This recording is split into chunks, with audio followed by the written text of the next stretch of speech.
परमेश्वर आप सबों को बहुत आशीष दे आज के सुंदर दिन के लिए, जबकि आज हम पवित्र दिन में यहाँ पर एकत्रित हैं कि प्रभु की आराधना करें। और विशेष इस समय जबकि हम खुदा के कलाम प्रभु के वचन की ओर अपना ध्यान मनन चिंतन करने जा रहे हैं। हमारे सीएनआई में जो हमारी लेक्शनरी होती है उसके अनुसार हमारे संडे के मैसेज होते हैं, और उसके अनुसार जो आज लूका का पहला अध्याय है उसकी 26 आयत से 38 आयत जो कि आज का लेसन था, बाइबल का पाठ था। और इसका थीम जो है जिस पर हम विचार विमर्श करेंगे वो ये है, प्रभु यीशु का आना अपने लोगों को प्रेम, आनंद और शांति देता है। क्या है? प्रभु यीशु मसीह का आना अपने लोगों को प्रेम, आनंद और शांति देता है। Hallelujah, hallelujah. तो आज हम इसी विषय के ऊपर ध्यान करेंगे कि प्रभु का आना हमारे जीवन में आनंद और शांति, मैंने उसमें प्रेम और जोड़ा, क्योंकि प्रेम ही सबसे बढ़कर है। लेक्चर को जो दिया आनंद और शांति, मगर प्रेम अगर नहीं है तो सब कुछ अधूरा है। अगर पहला कुरिन्थियों 13वां अध्याय देखेंगे तो प्रेम को ही सबसे बड़ा बताया गया है, और अंतिम अध्याय में वर्ष में देखेंगे विश्वास, आशा, प्रेम तीनों स्थायी है, मगर इनमें सबसे बड़ा प्रेम है। हालेलुया। और परमेश्वर ने जगत से ऐसा प्रेम किया कि उसने अपने इकलौते पुत्र को दे दिया, जो कोई उस पर विश्वास करे नाश ना हो परंतु। Hallelujah, hallelujah. तो आज हम इसी विषय के ऊपर ध्यान करेंगे, और आज एक ऐसी स्टोरी के ऊपर हम थोड़ा सा ध्यान करेंगे। आपने उसको देख भी लिया होगा, सुना भी होगा, मगर जिन्होंने नहीं सुना है उनके लिए वो स्टोरी नहीं हो सकती है। और उस स्टोरी में प्रेम भी है, आनंद भी है और शांति भी है। तीनों चीजें उस स्टोरी के अंतर्गत में आपको मिल जाएंगी। कहते हैं कि एक बार एक भिखारी जो था सड़क के किनारे बैठा हुआ आने जाने वाले लोगों से भीख मांगा करता था। उसके पास एक छोटा सा कटोरा था, और जो भी लोग आते थे कुछ पाने की आशा से वो उनकी ओर देखा करता था, ताकता था।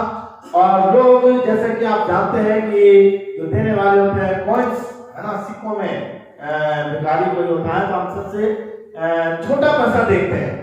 ऐसा नहीं होता कि 100 का नोट हो, 50 का हो या 10 का, हम सिक्के ढूंढते हैं, है ना, होता है ना ऐसा।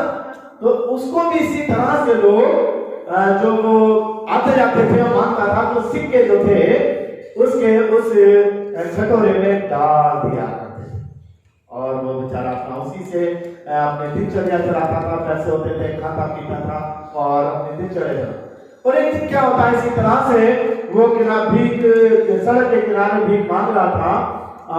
एक दो जन आए, इसने डाला, फिर कुछ चले गए, और इतने में एक लड़की आती है जिसका नाम, एक लड़की आती है, और वो लड़की जब उसको देखती है कि वो भीख मांग रहा, बड़ी आशा से उसने देखा, तो उसने अपना पर्स खोला और उसमें से उसने $10, कितने, $10 डाले।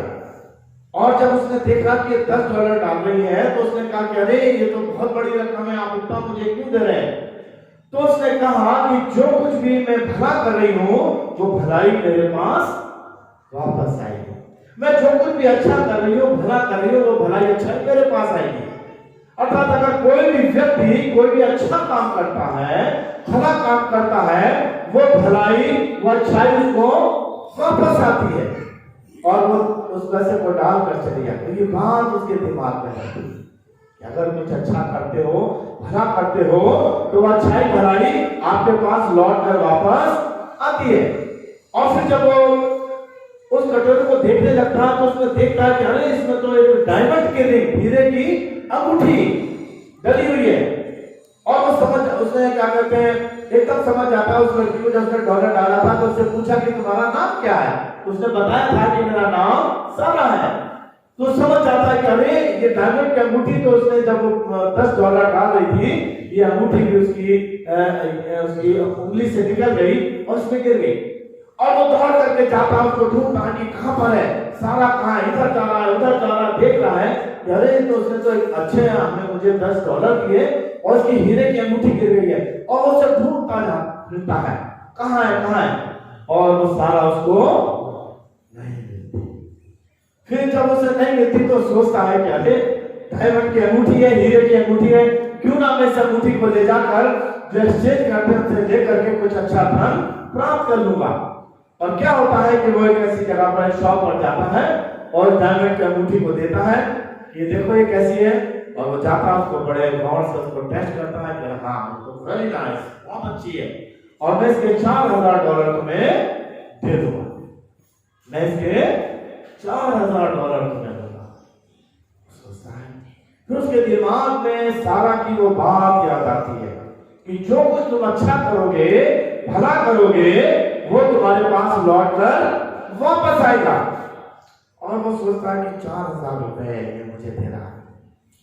फिर वो एकदम कहता है कि नहीं नहीं नहीं, मैं इस अंगूठी को नहीं दूंगा, मेरा माइंड चेंज हो गया है और मैं इस अंगूठी को अभी नहीं बेचना चाहता। और वो शॉप से लौट कर आता है और फिर क्या करता है, वो सारा को जगह जगह ढूंढता है, ऑफिसों में जाता है, इधर जाता है उधर जाता है, जहां कहीं गया वो उसको ढूंढने लगता है, उसको तलाश करने में लग जाता है कि किसी तरह से मैं सारा को ढूंढूं। और वो कई दिन हो जाते हैं ढूंढते ढूंढते, और एक दिन अचानक वो एक ऑफिस में जब जाता है और वो पूछता है कि इस ऑफिस में कोई सारा नाम की लड़की है, तो उन्होंने कहा हाँ यहाँ पर एक सारा नाम की लड़की है। और उसने कहा मैं उससे मिलना चाहता हूँ। और क्या होता है, जैसे सारा वहां पर आती है उसको पहचान लेती है और ये सारा को पहचान लेता है।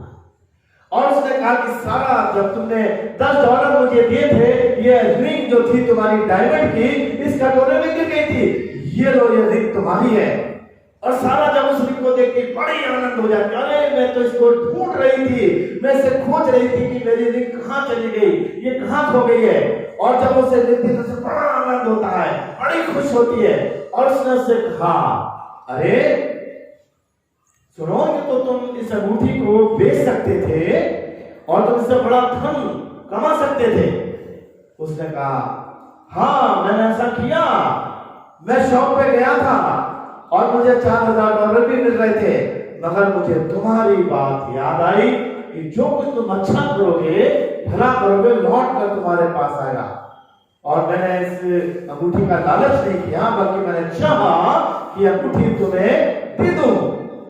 और क्या होता है, सारा ने वो अंगूठी ले ली और उसने फेसबुक पर बड़े अच्छी से उस बेगर की, उस भिखारी की स्टोरी डाली कि इस तरह से जो कोई भी घटना घटी थी उसने स्टोरी डाली और कहा कि इसके लिए आप जो भी डोनेशन, लोगों से रिक्वेस्ट करी कि आप जो भी डोनेशन इस भिखारी के लिए देना चाहते हैं आप लोग दे सकते हैं।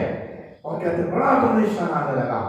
और एक दिन क्या होता है कि सारा जो है वो भिखारी उसी स्थान पर भी मांग रहा था, एक बड़ा बैग लेकर के आती है, एक बड़ा बैग लेकर आती जिसमें $1,90,000, कितने, $1,90,000 उस बैग में थे।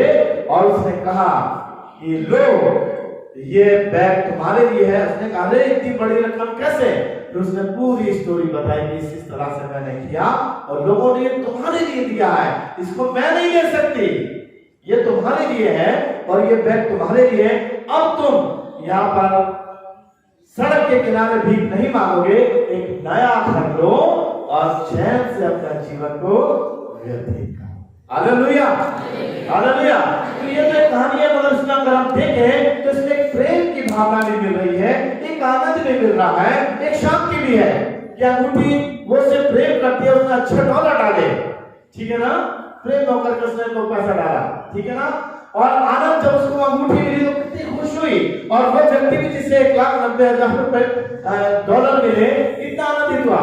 और जो शांति तो जब उसका अंगूठी खो गई थी और कितनी बेचैन थी, परेशान, मेरी हीरे की अंगूठी खो गई है, वो जब से मिलते हुए शांति। तो हम देखते हैं मेरे प्यारे अजीज, आज थीम के अनुसार हम यहाँ पर परमेश्वर के वचन के अनुसार प्रेम, आनंद और शांति, इसके ऊपर हम थोड़ा सा विचार करेंगे। परमेश्वर ने मनुष्य जाति से प्रेम किया, ठीक है ना।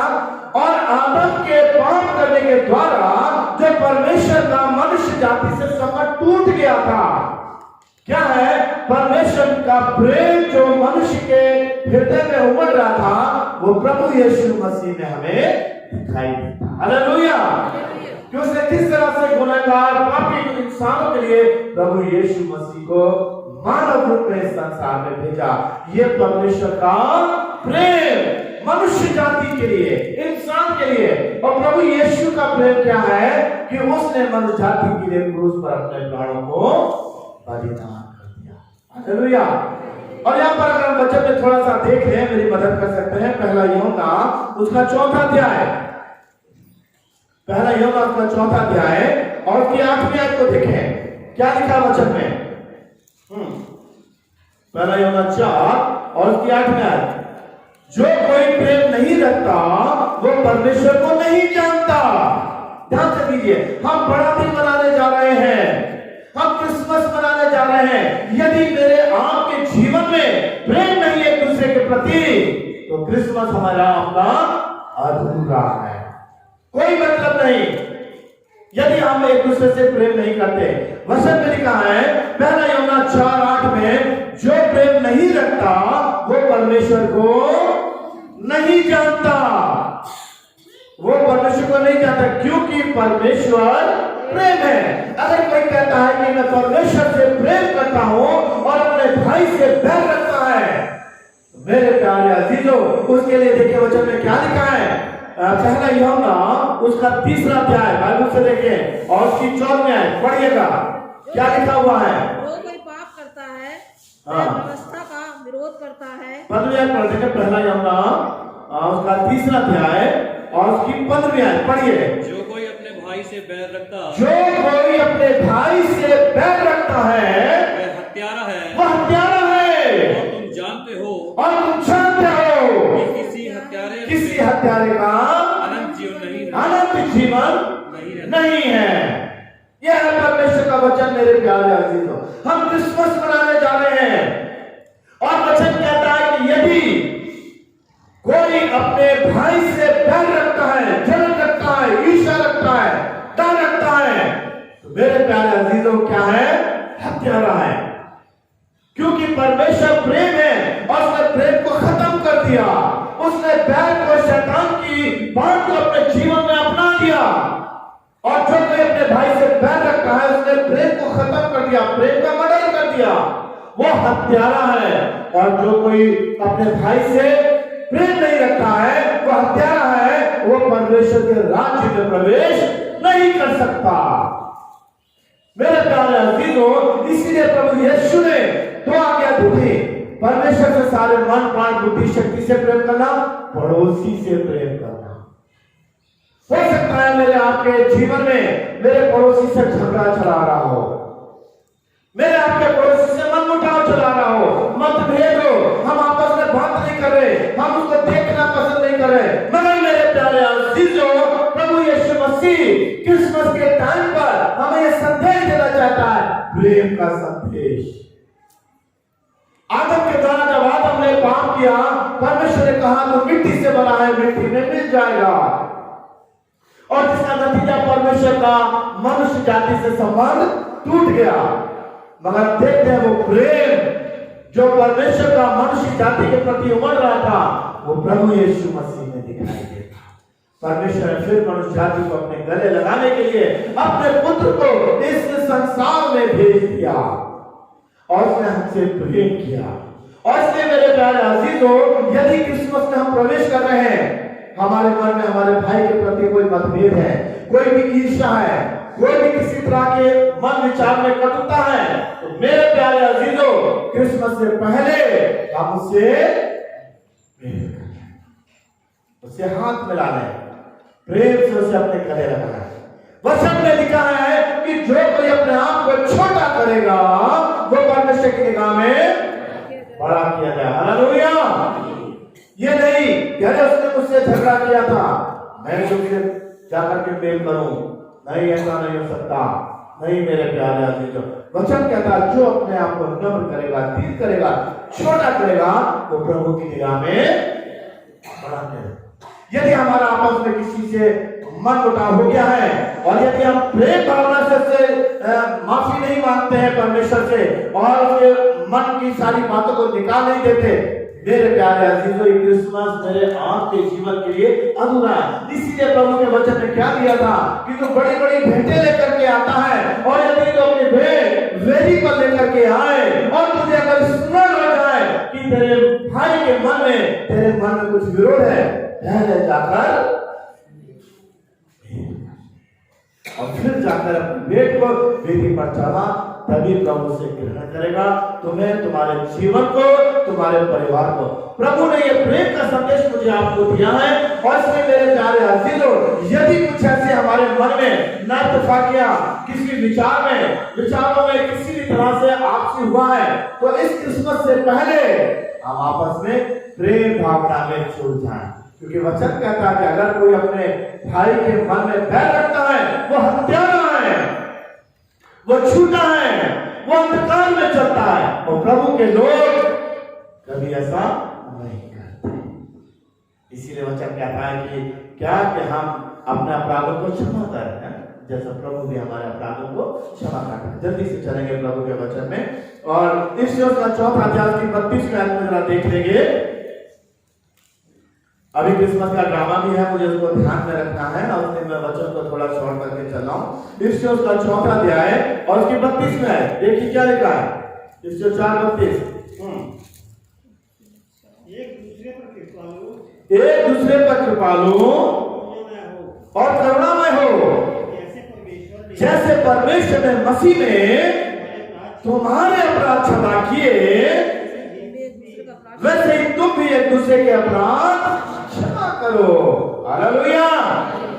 जैसे मसीह ने तुम्हारे अपराधों को क्षमा किया है, वैसे ही तुम भी एक दूसरे का। हम कितने गुनहगार पापी हैं, और प्रभु अपना अनुग्रह करता है, हमें क्षमा करता है। इसी तरह से हमारे कसूरवार जो है, जो जिसके प्रति हमारा अपराध हम सोचते हैं, अगर हम उनको क्षमा नहीं करते तो प्रभु कैसे क्षमा कर देगा। इसके क्या लिखा है, एक दूसरे के पर कृपालु और करुणामय बनो, प्रेम से गले मिलाओ। क्रिसमस यही है, क्यों दूर खड़े हो, एक गीत नहीं गाते हम लोग। तो मेरे प्यारे अजीजों, कहने का मतलब ये है कि हमें किस तरह से एक दूसरे के करुणामय होना है, और जैसे परमेश्वर ने मसीह में तुम्हारे अपराध क्षमा किए हैं, वैसे ही तुम भी एक दूसरे के अपराध को क्षमा करो। अगर किसी से हमारे मन में कोई इस तरह की किसी भी तरह की कोई छोटी बड़ी गलती हुई हो, पड़ोसी से, भाई से, तो हमें एक दूसरे को क्या करना है, हालेलुया। तभी मेरे प्यारे अजीजों, ये क्रिसमस मेरा आपका क्रिसमस एक अच्छा क्रिसमस होगा। जैसे मसीह ने हमारे सारे अपराधों को क्षमा किया, हम भी एक दूसरे के अपराधों को क्षमा करने वाले हैं। हबक्कुक की पुस्तक हम देखेंगे, वहां आनंद के बारे में दिया हुआ है। अभी हम प्रेम के बारे में देख रहे थे। हबक्कुक उसका 3 अध्याय के 18 है, जहां लिखा है, तो भी मैं यहोवा के कारण आनंदित और मगन रहूंगा, और अपने उद्धारकर्ता परमेश्वर के द्वारा भी प्रसन्न रहूंगा। किसके कारण? और मैं यहोवा के कारण आनंदित और मगन रहूंगा, और अपने उद्धारकर्ता परमेश्वर के द्वारा भी प्रसन्न रहूंगा। वो हमारा उद्धार करता परमेश्वर की करुणा सदा हमारे जीवन में। और यही क्रिसमस का संदेश, आकाश में परमेश्वर की महिमा और पृथ्वी पर मनुष्य जिससे वो प्रसन्न है। हालेलुया। एक आनंद का सुना आज हमारे लिए दाऊद के नगर में, तुम्हारे लिए बड़े आनंद का सुसमाचार है कि दाऊद नगर में तुम्हारे लिए एक उद्धारकर्ता का जन्म हुआ। यह हमारे लिए बड़े आनंद का पैगाम, प्रभु यीशु मसीह का आना मेरे आपके लिए आनंद का समाचार है। उस समय हम देखते हैं कि रोमी हुकूमत के जो जुल्म थे कितने ज्यादा बढ़ गए थे, चरम सीमा पर थे, और सारी सृष्टि, सारी मनुष्य जाति एक ऐसे मसीहा की बात हो रही थी जो उन्हें उन जुल्म से, उनके उसे जो परेशान कर रहे थे, जुल्म ढा रहे थे, उससे उनको छुटकारा दे। और ऐसे समय में प्रभु यीशु मसीह मानव रूप में संसार में जन्म लेते हैं। मनुष्य रूप में जब सारी सृष्टि प्रभु ऐसे मसीहा की, जो कि उनके तमाम जुल्मों से जो अत्याचार किए जा रहे थे कि किस तरह से छुड़ाएगी, उसी समय प्रभु यीशु मानव रूप में संसार में आता। तो उनके लिए कितने आनंद का समाचार। देखते हैं मनुष्य रूप में जब प्रभु यीशु मसीह थे, जब उसने तरह तरह के जन्म के अंधों को, जन्म के लंगड़ों को और तरह तरह के घोड़े को जब चंगा किया, उनके जीवन में आनंद भर दिया। बहुत से ऐसे अपराधी थे जो पापी थे, प्रभु यीशु ने कहा जा तेरे अपराध तेरे पाप क्षमा हुए, फिर कभी पाप नहीं करा, उनके जीवन में आनंद आ गया। हालेलुया। तो हम देखते हैं मेरे प्यारे अजीजों, प्रभु यीशु का आना उसके लोगों के लिए कितने आनंद की बात है। भजन संहिता और उसका 16वां अध्याय और उसकी 10वीं आयत, तू मुझे जीवन का रास्ता दिखाएगा, तेरे निकट आनंद की भरपूरी है, तेरे दाहिने हाथ में सुख सर्वदा बना रहता है। हालेलुया। कितनी मनोहर, कितनी सुंदर बातें दी गई हैं। तू मुझे जीवन का रास्ता दिखाएगा, जीवन का, जहां आप स्वर्ग के राज में किसके द्वारा है? प्रभु यीशु ही द्वार है, उसी के द्वारा वो जीवन का रास्ता हमें प्राप्त होता है। तेरे निकट आनंद की भरपूरी है। मेरे प्यारे अजीजों, दुनिया में हम कहीं चले जाएं, किसी की संगति करें, किसी भी तरह के हम अपना जीवन ऐशो आराम में खुशी में बिताना चाहें, मगर जब प्रभु यीशु के कदमों पर आते, उससे बढ़कर कोई आनंद हमारे जीवन में नहीं होता। आपने खुद भी देखा होगा, आप किसी भी पिकनिक प्लेस में यहाँ चले जाएं, वहां चले जाएं, यहाँ पर आनंद करें, मगर जब आप चर्च में आते हैं तो आपको एक आत्मिकता की संतुष्टि होती है। ये बहुत जो जरूरी हमारे जीवन से जुड़ी हुई एक बात है, वो मैंने पूरी करी है, और इसीलिए आप चर्च की तरफ दौड़े चले आते हैं उस आनंद को प्राप्त करने के लिए, जो प्रभु की संगति में, प्रभु की निकटता में हमें आपको प्राप्त होता है। लिखा है तेरे दाहिने हाथ में सुख सर्वदा रहता है। प्रभु अपने दाहिने धार्मिक हाथों में संभालता है और आशीषों से हमें आपको भरपूर करता है। तो मेरे प्यारे अजीजों, इस क्रिसमस के समय में प्रभु हमें वो आनंद और खुशी का पैगाम लेके आया है, और वो आनंद जो है मेरे आपके जीवन के अंतर्गत में पाया जाए। फिर हम देखेंगे प्रेम, आनंद और शांति। यूहन्ना उसका 14वां अध्याय, यूहन्ना उसका 14वां अध्याय में अगर हम देखेंगे और उसकी 27 में देखिए क्या लिखा है। यूहन्ना 14:27 पढ़िएगा, क्या लिखा वचन में? मैं तुम्हें शांति दिए जाता हूँ, अपनी शांति तुम्हें देता हूँ, जैसे संसार देता है ऐसे नहीं देता। तुम्हारा मन व्याकुल न हो, तुम्हारा मन व्याकुल न हो, न घबराए और न डरे। तो हम देखते मेरे प्यारे अजीजों, सच्ची शांति किसके द्वारा है? प्रभु यीशु मसीह। और प्रभु यीशु मसीह का आना उसके लोगों के लिए एक शांति का प्रतीक है। क्यों? क्योंकि प्रभु हमारे हर सवालों का जवाब है। दुखों से, कष्टों से, परेशानियों से, किसी भी तरह की समस्या परेशानी जब हमारा मन अशांत होता है, चाहे गम के समय होते हैं, चाहे बीमारी के समय होते हैं, चाहे आर्थिक तंगी के समय होते हैं, या खेती बाड़ी में कुछ सही से नहीं हो रहा है, मगर जब हम प्रभु के चरणों पर आते हैं, प्रभु हमें अपनी शांति से भर देता है, हमारे जीवन में शांति देता है, हमारे परिवार में शांति देता है, हमारी जिंदगी में किस तरह से शांति भर देता है। ये शांति किसके द्वारा है? प्रभु यीशु के द्वारा। अगर हम उस शांति के लिए इधर उधर भटकेंगे, कहीं शांति नहीं, जैसे लोग गुफाओं में जाते हैं शांति की खोज के लिए, जंगलों में चले जाते हैं, एकांत में चले जाते हैं, तनाव में चले जाते हैं, मगर शांति नहीं मिलती। सच्ची शांति कहाँ है? प्रभु यीशु के पास। इसीलिए इसने कहा मैं तुम्हें शांति दिए जाता हूं, मैं अपनी शांति तुम्हें देता हूं, जैसे संसार देता है तुम्हें नहीं देता। तुम्हारा मन ना घबराए ना डरे। क्रिसमस का अवसर जो है, क्रिसमस का समय हमारे जीवन में शांति, अगर किसी भी तरह से हम अशांत बने, प्रभु के चरणों पर आएंगे, प्रभु हमें अपनी शांति से भर देगा। फिलिप्पियों का 4वां अध्याय, आखिरी रेफरेंस देखकर मैं समाप्त करना चाहूंगा। फिलिप्पियों का 4वां अध्याय उसकी 7वीं आयत क्या लिखा है? तब परमेश्वर की शांति जो समझ से बिल्कुल परे है, तुम्हारे हृदय, तुम्हारे विचारों को मसीह यीशु में सुरक्षित। हालेलुया, कितनी सुंदर बात है। तब परमेश्वर की शांति है, किसकी? परमेश्वर की शांति है। क्या लिखा हुआ है? तब परमेश्वर की शांति जो समझ से बिल्कुल परे है, तुम्हारे हृदय, तुम्हारे विचारों को मसीह यीशु में हालेलुया। तो हम देखते मेरे प्यारे जो प्रभु जो है हमें किस तरह से पूरी शांति। तो क्रिसमस जिसे हम मनाने जा रहे हैं, प्रभु जो है किस तरह से प्रेम, आनंद और शांति का पैगाम लेकर के आया, और वो प्रेम, वो शांति, वो आनंद मेरे आपके जीवन में।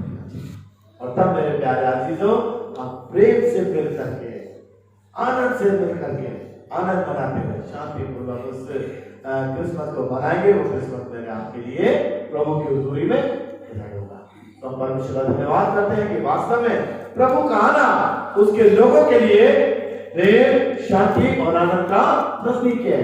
और प्रभु का हम जन्मदिन मना रहे हैं, तो हम परमेश्वर का धन्यवाद करते हैं कि वास्तव में वो परमेश्वर का संदेश मेरे आपके जीवन में, व्यक्तिगत जीवन में, परिवार में, कलीसिया में पाया जाना चाहिए, ताकि प्रभु हमारे जीवन के द्वारा प्रसन्न हो और हमें हर आशीष भरपूर करे और अवसर दे कि प्रभु की इच्छा के अनुसार जैसा प्रभु चाहता है हम उस तरह से अपने क्रिसमस को मनाएं। प्रभु आप लोगों को आशीष दे। प्रार्थना करेंगे। हमारे महाजीवी सामर्थ्य प्रभु परमेश्वर, धन्यवाद करते हैं प्रभु इस वचन के लिए जो प्रभु जी आज हमने जिस पर विचार किया। वास्तव में तुमने मानव जाति से प्रेम किया और तेरा आना मानव जाति के लिए प्रेम, आनंद और शांति का संदेश है। और चाहते हैं कि हमारे व्यक्तिगत जीवन से और हमारे परिवार से, हमारी कलीसिया से प्रभु का वो संदेश दूसरे लोगों में भी पहुंचे। आप पिता परमेश्वर हम सबों को जिन्होंने वचन सुना है हर तरह की आशीष से भरपूर कर, ताकि प्रभु जी हम इस बड़े दिन में जब प्रवेश करने जा रहे हैं, बड़े दिन को मनाने जा रहे हैं, ये संदेश मेरे आपके जीवन में पाया जाए, ताकि वास्तव में प्रभु के साथ, प्रभु की इच्छा के अनुसार, प्रभु के कहने के अनुसार और प्रभु का जो संदेश उसके अनुसार हम इस बड़े दिन को मनाएं और प्रभु की महिमा हम करने वाले हैं। तो यीशु के पवित्र मीठे और सामर्थी नाम से आमीन। Thank you.